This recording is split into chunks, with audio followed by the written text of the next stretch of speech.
do I get a fast third? That is an absolutely critical question. What is my whole game plan around my third? There's a relatively easily defendable southern expansion for Bomber and the direct north one for Golden.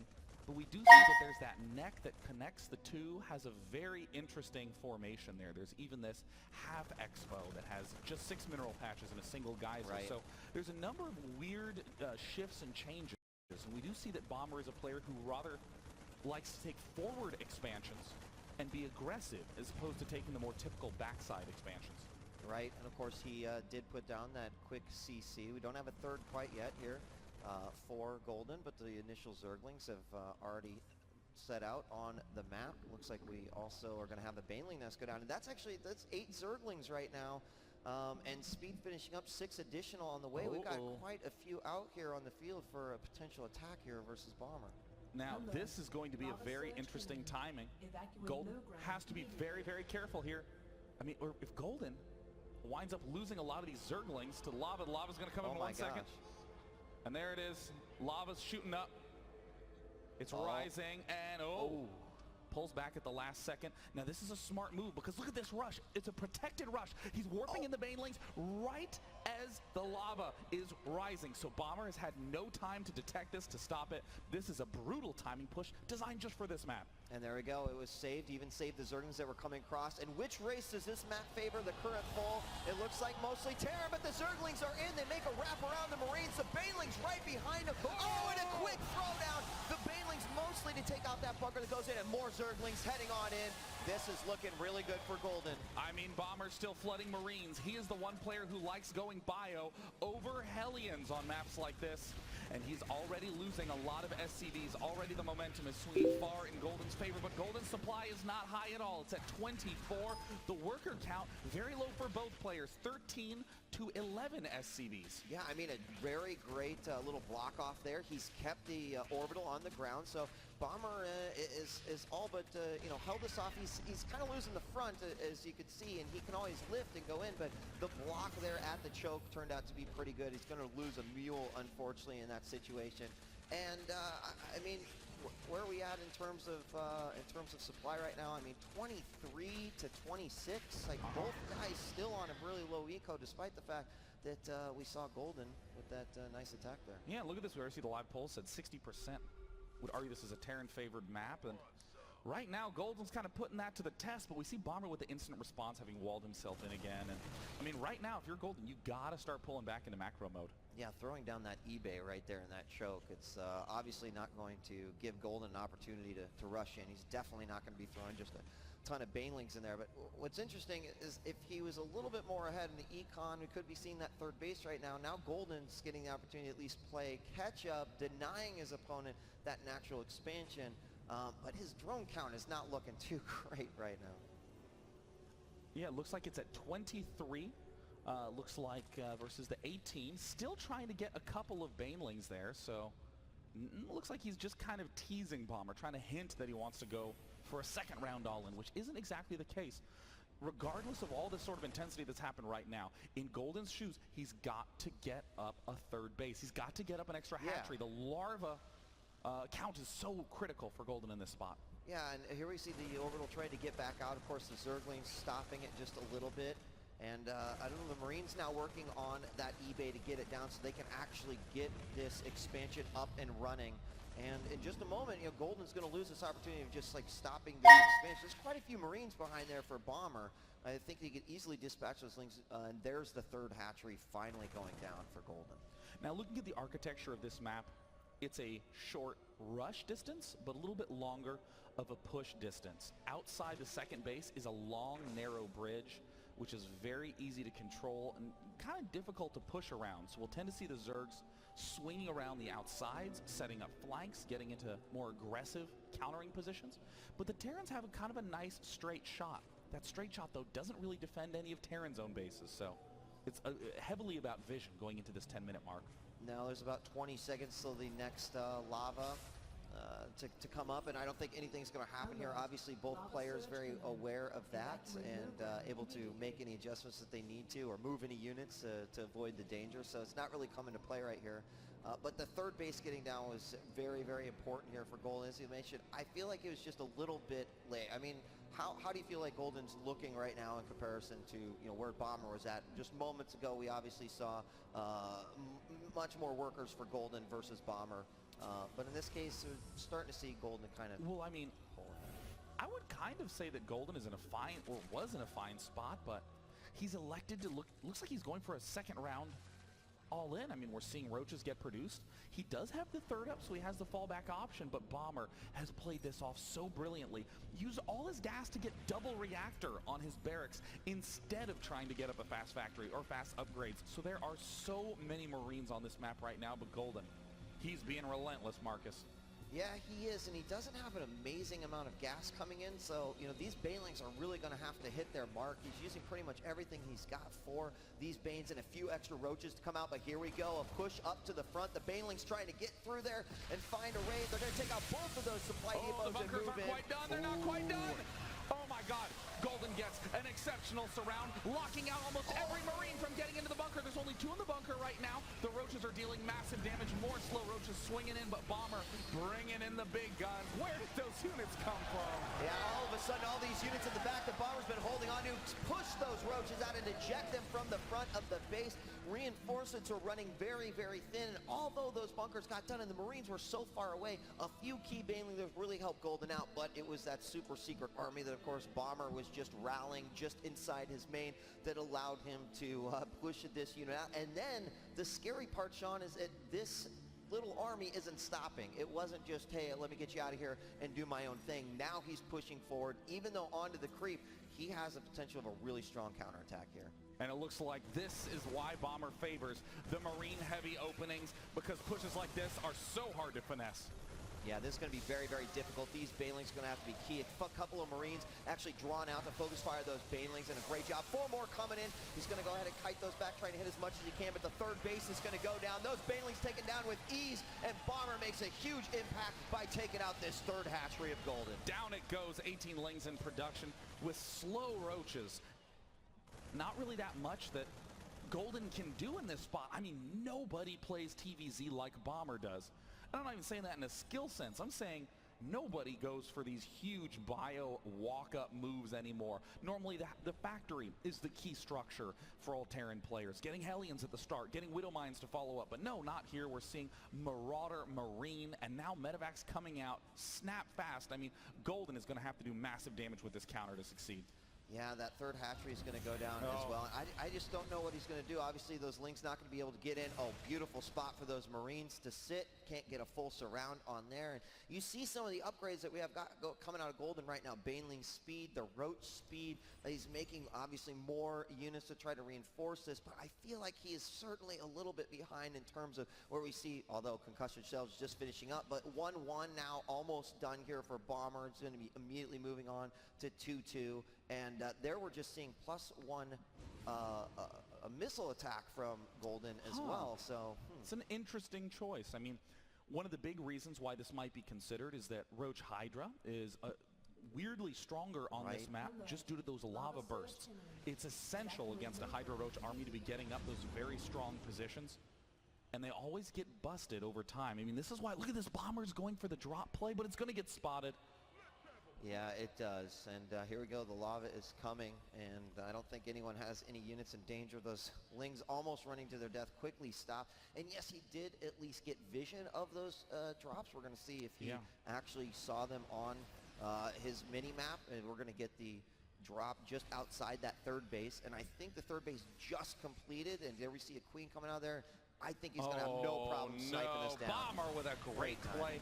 Slipping around the back. 1-1 finishes right on point with this attack. Bomber's timing exceptional. He's target firing. He gets it down. Wow, and saves it, only losing the 3 Marines right there. Immediately going over to that natural, spreading Golden out just a little bit. He's going to drop behind the extractor there, forcing those drones away. Even getting an Overlord in the process. But look now at that this. Baneling speeds up, yes, this looks like it's certainly going to be a counterattack. Big counterattack coming in. Golden throwing everything that he can at this small pair of Medevacs while rolling up the front. Front line defenses are down. The engineering bay is down. It looks like the bunkers won't be alive much longer. It's all up to this pack of Marines for Bomber. Can he control well enough? He snipes 1-2. Oh, a mine hit! Removes all the Banelings as a threat. I mean, the Banelings were perfectly targeted down by Bomber. They're now most of the units starting to make their way in. Marines spraying their way to the back. We've got more Banelings starting to move in. Are they going to be able to make a connection here with the Marines? The SCVs also spraying their out to the north side of the main base. Those Banelings got a target, but they're not going for it. A second hatchery goes down, and this has got to work for Golden. It's relatively even-ish in the supply count for armies, because those Banelings are crushing down everything they can in the main base, but the supply deficit for Golden is in workers right now. He is losing almost every one of his drones. 24 remain versus the 43 for Bomber. It's last-ditch effort for Golden time and time again. Oh, and those Marines in the Sim City here of Bomber actually making this quite good for him to be able to combat, and he's got that mine right on top, and here comes the surround from all different places, but again, a lot of those units can't even get in. The Lings are obliterated. The final base on GG! Game 1 goes to Bomber. What an exceptional game from Bomber on Habitation Station, with the lead currently going to Bomber 1-0. Let's introduce our players in the northeast position as the Red Terran. Already up 1-0. Ladies and gentlemen, give it up for Startail Bomber.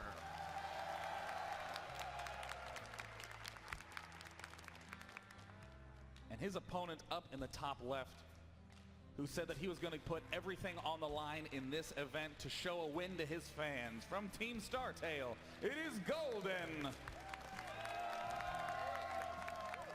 You know, I want to talk about that just a little bit, Sean. Last night during the meet and greet that we had, thanks to everyone who showed up to that as well. You know, we got a chance to sit down with all of the players prior to in a little panel, and we chatted with them a little bit. And it was surprising to hear Golden say that this is going to be his last tournament. And it's sad, you know, it's definitely emotional. I could tell that he was even a bit emotional about talking about it.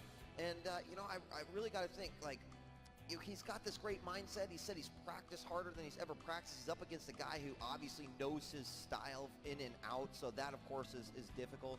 But, you know, like, I always wonder is, you know, can you put yourself in a worse situation if you're, like, down a game and you're, oh, this could be my last tournament, already down a game. Like, this isn't working out the way I hope. I mean, I just would love to see Golden kind of bring it back. Of course, I'm a sucker if it goes all 3 games. I think it's great. But, you know, still in the back of my mind, thinking about the fact that this, you know, could be Golden's final outing right here.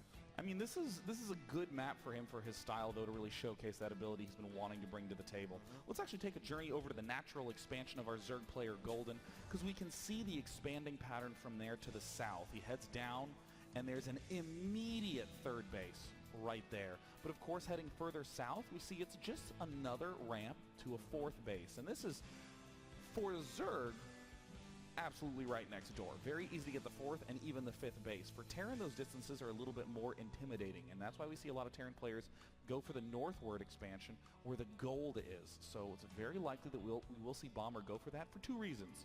1, it's a gold base, Marcus. It's a gold base. Come on, man. It's pretty good. And of course, 2, it's closer to Zerg. He can be more aggressive and attack.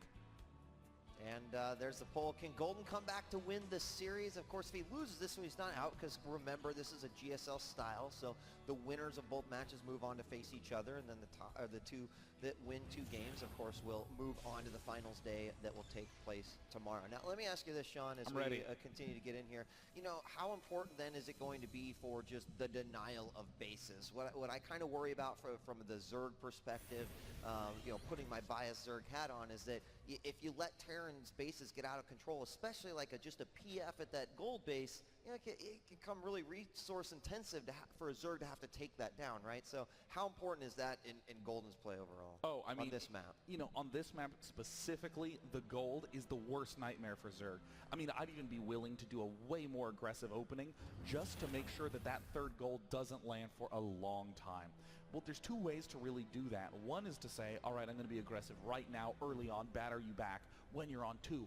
Or Golden, and it looks like this is what he is doing. He's going to be going for kind of a more intense mid-game. Oh, this Zergling is so awesome. Yeah. I mean, why can't buildings crush other Zergs. I mean, I know that there would probably be a cheese strategy where you build like 3 barracks and you're like landing them on the Zerg units. And then once you've landed in a wall, you like build Marines out of it and then rush and then lift and land again. But it is a good question that I don't have the answer to, Sean, but I guarantee you when I go home, I'm going to start doing the research and find out. I know. Husky needs to get that in the IMBA League now. He does. I'm with you on that one. I like that idea a lot. Oh, Golden going straight for the Golden expansion. I like this, right? That was good, right? But that was an easy one, Sean. You teed that one up. He's gone gasless, which of course with the opening that we see out of Bomber is okay, but I was wondering if maybe without the gas, if he was just going to quickly go for that. Now, of course, the response is that, you know, how quickly can Bomber respond to that based off of what he's doing? Well, ordinarily, the answer would be not. What is he doing? Okay, here's what I'm weirded out about. There's 2 big choices for Golden right now. One is to go for heavy mineral mode, get another macro hatch up fast. The other is massive gas. With a gold expansion, you need hardly any drones mining minerals. Right. So you can devote everything to gas and get massive Mutalisk flock quickly. Both of these are shut down by a quick Marine push with combat shield. But we're seeing stim out of Bomber, so I'm really not sure. That's a very defensive play from Bomber. It's you can't really attack with stim because you stim once and your Marines die. Yeah. So you got to be careful about that. Not literally, by the way. That would be a very bad ability for the game. They get hurt. That's enough. They get quite wounded. Well, both players are going for heavy econ. Look at this. Double Evo chamber from Golden. Gets scanned by Bomber. Double engineering bay for Bomber in the back. And according to the poll results, people don't think Golden can come back. 56% say no, but there's 44% that are holding on and want to keep the dream alive. I think that's awfully close. I mean, that could be just a few people really unconfident in Golden spamming aggressively in the app. They could have just been faster clickers. You're right about that. But that's what the polls say. Now we have a little group of Marines moving out. Of course, it can help clear out the creep spread. There's just a few Zerglings here. And speed is not quite done, but these Marines still have to be careful. It's going to move and take out all of these Zerglings here. Yeah, this is a weird play. I mean, Bomber does this a lot. But, I mean, right now, look at this. This is when Combat Shield would have ordinarily been done. I mean, this is what kind of perplexes me about what we're seeing from Bomber. But everything from Golden says that he is gearing up for the big macro play. I mean, look at 5 geysers down already. Macro hatch coming up at 9 minutes. I mean, the pace is so much faster. Yeah, we have tanks coming out here and making a nice appearance in TVZ since last patch, and it's always nice to see. The creep threat from Golden really starting to spread out, and that's going to be really important, especially in the defense of any of the other hatcheries he would put to the south of his natural expansion, etc. And now that Bomber knows that that base is there, I'll be curious to see, will we see added defense at that gold? You know, that seemed to be something like that is a serious drop potential right there, and there is that 3rd CC. Oh, it's heading to the gold. Yeah, I mean, these Zerglings have been really active all over the entire map. At this point, you know, I'd love to see a block here of this, but I don't think it's going to quite happen. Nope, he's going to get it down. Yeah, this is a very dangerous spot right now for Zerg. Bomber is not just setting up a 3rd base, you know, for improved economy. He's setting it up with all the barracks already at the backside. Most of the time you see a Terran take a 3rd to begin to set up all the production structures, but this is what makes Bomber's Marine heavy openings so unique and so strong. He's going to be at 1-1 combat shield with 6 barracks churning out Marines, and oh my god, he's adding on so many more production facilities thanks to that gold. Jeez, look at the number of them. Yeah, and that is going to start to get really scary. I mean, we've all seen the parade that comes out once a Terran reaches that point. And, you know, the Spire is only about the 3rd the way done. So first off, sort of being able to deny, and he drops. And here's the first one going right over to the gold. There is a little bit of defense there inside the mineral line, but that guy just picks up, and you can see it is not that far away from his own gold base, so he can immediately come back. But with so much airspace above this map, above the golds too, look at that. You can drop that right into the main. Of course, seen by those overlords, but it's going to force Golden to react. Well, Golden is stockpiling up a lot of gas. He can begin to bank up and flood with a ton of mutas, but he's still leery of those pushes. He's adding on defensive banelings to be able to stay alive. With the siege tanks, there's no way Golden can try to push through to break. Yeah, and we've also got Tunneling Claws going down, or the Widow Mine upgrade. We've got 2-2 on its way. As you mentioned, the siege tank there for some defense as well. And Bomber's got this set up very, very nicely here. He's got this another group of Marines spread out here, almost stepping on those burrowed banelings, but he's going to scan, throw down. Oh, he's going to bait him right into it. No! This is going to be one of those pairs of burrowed banelings that will almost be walked over 30 times, but then will, oh my gosh, huge run by. Great counterattack here by Golden. This is precisely what he needs to deal damage. Burrowing lings in the back of the base as well. These are the techniques that we've seen Jaedong have so much success with in this matchup. Golden's taken a lot of lessons from the Dong. And as more lings start to go in there, again, Bomber's positioning with his Marines. Now you can see there's a few different groups of Zerglings kind of hidden inside of the main base. Now, they can potentially do some damage later on, but in this point in time, I think Bomber's got everything quite under control. We see additional hackers go down. There's the scan to get rid of the first set. I don't think that scan included the other pair that was just off to the left. But again, that's okay, because even if the two Zerglings decide to come out, it's not going to inflict an incredible amount of damage. But honestly, I mean, let's look at the supply right now. Golden's sitting at 178. We have the Mutas out, but the army of Bomber is looking incredibly intimidating I mean, now. it's all going to be up to these counterattacks. I mean, this late factory style, obviously a big fan favorite as the polls indicate, but what it does is it sets Bomber up for these power pushes. This has not been incessant spamming of Biomine. It has been one continuous build-up for one big punch, and it may very well break through. But these burrowed banelings are just a little bit off position. Oh, they are, and that's, it always seems like they're just a little bit off all the time. Could have gotten rid of those two Widow Mines right there, but you know, this is starting to look like that scary push as the tanks in there with the Widow. Another run by into the main, and he's going to also send some of that over to the gold as well. There are several units in here to be able to defend, no problem, and that's going to be his opportunity to move in on the rest of the units, but Bomber once again holds it off with ease. And now it looks like Bomber actually does not have that many of his units up here in the center, and Golden is going to strike it from both sides. There are mines ripping up a lot of these units, but Golden gets the better of the engagement. Golden is annihilating the forces of Bomber with 8 geysers running, with the gold expansion running strong. I mean, Golden may mine this out before Bomber can even take it out. And those burrowed banelings just waiting to play a crucial role, whether it's going to be on a retreat, I don't know. There's the scan to make sure he can clear those tumors out, and any other burrowed banelings are avoided. Now the tanks are kind of out of the picture though, but as you know, the Widow Mine's still into play. The banelings all eliminated in that last one, so Gas gonna have to go towards that, and a beautiful spread here by Bomber. And hello, we've got another run by going in inside the main. Gosh, these massive amounts of Zerglings. How can you get that many? Well, a gold expansion helps quite a bit. Looks like Bomber, though, is breaking through. The main base is starting to be ravaged by Golden, but Bomber snapping down Golden's gold base. Mutalisks not able to get a good engagement angle. I think Bomber's slowly breaking through. Yeah, I think he is. You know, we've got attacks on all sorts of fronts here, and the Mutas are going to go in, but with no ground support at all. He's in a lot of trouble, and more importantly, no banelings here in all of this. I mean, the Widow Mines have mostly been taken care of, only a few trickling in, but he needs the banelings to get, those Zerglings just running into their death, and this is not looking good. I think the gold base was certainly going to go down. There, the final Mutas are falling. Is it any hope left for Golden? No, GG! Good game, Bomber, the first winner on day 1 of the